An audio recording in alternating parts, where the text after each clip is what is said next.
अस्सलाम वालेकुम students and hello guys. कैसे हैं आप लोग? उम्मीद है सब खैरियत से होंगे। तो स्टूडेंट्स, हर वीडियो को सब्सक्राइब किया करो ताकि आपको आने वाली वीडियो जो है न्यू वीडियो वो मिल जाया करे। तो आज स्टूडेंट्स हम शेरी इस्तिलाहात पढ़ेंगे। शेरी इस्तिलाहात में जो पहला पॉइंट है मतला, ये हम पढ़ेंगे और इसे समझने की कोशिश करेंगे। इसके बाद जो नेक्स्ट लेक्चर होंगे उसमें हम रदीफ़, काफ़िया, मक्ता सारी चीज़ें पढ़ेंगे। तो आज इस लेक्चर में हम मतले को समझने की कोशिश करते हैं कि मतला होता क्या है। ठीक है स्टूडेंट्स, सबसे पहले हम देखते हैं कि मतला जो है इसका लुग़वी मायने क्या है।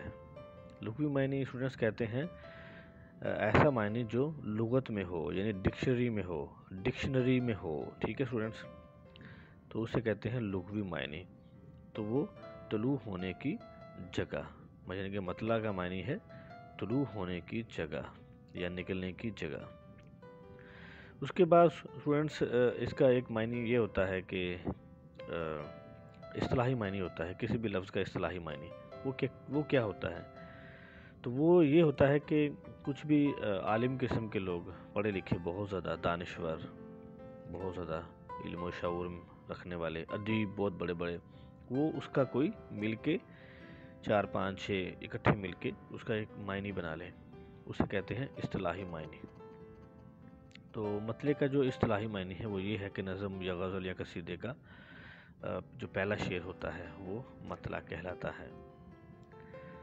यानी कसीदा, नज़म या गज़ल का जो पहला शेर होगा वो मतला कहलाएगा। लेकिन स्टूडेंट्स इसमें एक शराइत होती हैं, कुछ शराइत होती हैं।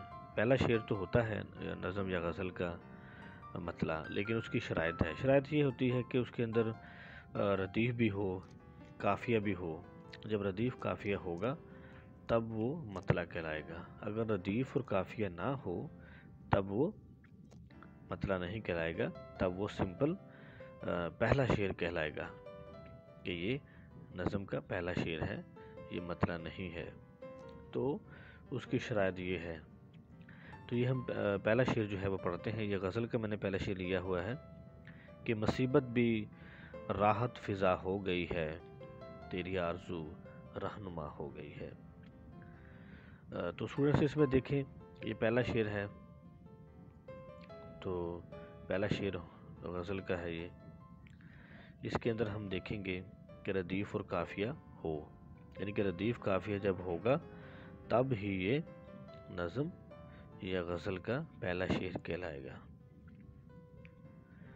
इसके अंदर जो आखिर एंड पे देखें, सबसे आखिर में जो अल्फाज है हो गई है, ये जो है वो रदीफ़ कहलाता है। इसको डिटेल से हम अगले लेक्चर में पढ़ेंगे कि रदीफ़ वैसे होता क्यों है, क्या होता है, कैसे होता है, वो सारा तफसीली हम इसका पढ़ेंगे। और ये जो लफ्ज़ हैं फ़िज़ा और रहनुमा, ये दोनों मिसरों में होता है। ये दोनों मिसरों में होता है। पहले शेर में हो गई है और हो गई है रदीफ़ है, और ये काफ़िया, और ये अल्फाज जो हैं वो काफ़ी अल्फाज हैं। तो इसका मतलब ये हुआ कि ये दोनों मिसरों में है। पहला शेर में के अंदर, पहले शेर के अंदर रदीफ़ भी है और काफ़िया भी है, तो ये मतला कहलाएगा।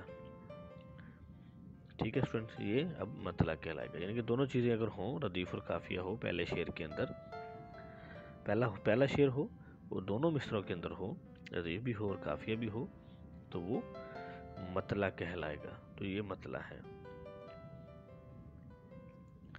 तो स्टूडेंट्स अब हम एक और शेर पढ़ेंगे। ये मतला कुछ न कुछ आपको समझ आ गया होगा। दोबारा फिर हम एक और शेर पढ़ते हैं जिसके अंदर दोबारा हम समझने की कोशिश करते हैं कि जिस सर को गरूर आज है या ताजवरी का, कल इस पे यही शोर है फिर नोहगरी का। तो देखें, इसके अंदर जो आखिरी लफ्ज़ है वो है का, दोनों मिसरों के अंदर, तो ये रदीफ़ कहलाता है।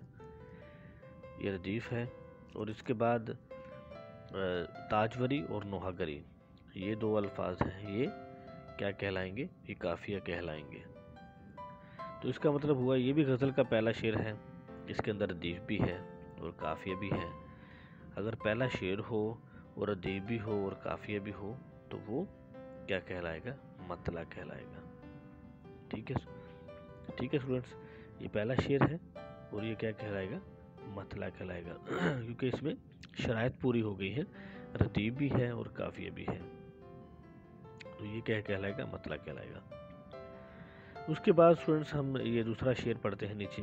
آفاق کی منزل سے گیا کون سلامت، اسباب لٹا راہ میں یہ ہر سفری کا۔ یہ اسی غزل کا دوسرا شعر ہے۔ اب اس کے اندر جو ردیف ہوتا ہے وہ دوسرے مصرے میں ہوتا ہے، پہلے شعر کے اندر دونوں مصرے میں ہوتا ہے، باقی تمام اشعار کے دوسرے مصرے میں ہوتا ہے ردیف اور قافیہ۔ ٹھیک ہے اسٹوڈنٹ، یہ میں نے ویسے پڑھا ہے سمجھانے کے لیے، یہ اس کے بارے میں یہ ویسے مطلع کیا کہلائے گا؟ مطلع ثانی کہلاتا ہے، لیکن آج ہم نے صرف وہ مطلع پڑھنا تھا وہ پڑھ لیا ہے۔ ٹھیک ہے اسٹوڈنٹس، تو اسٹوڈنٹس آپ کو امید ہے سمجھ آ گئی ہوگی مطلع، تو اس کو ہم اور زیادہ ڈیٹیل سے نیکسٹ لیکچر میں ہم اس کو اور زیادہ ڈیٹیل سے پڑھیں گے۔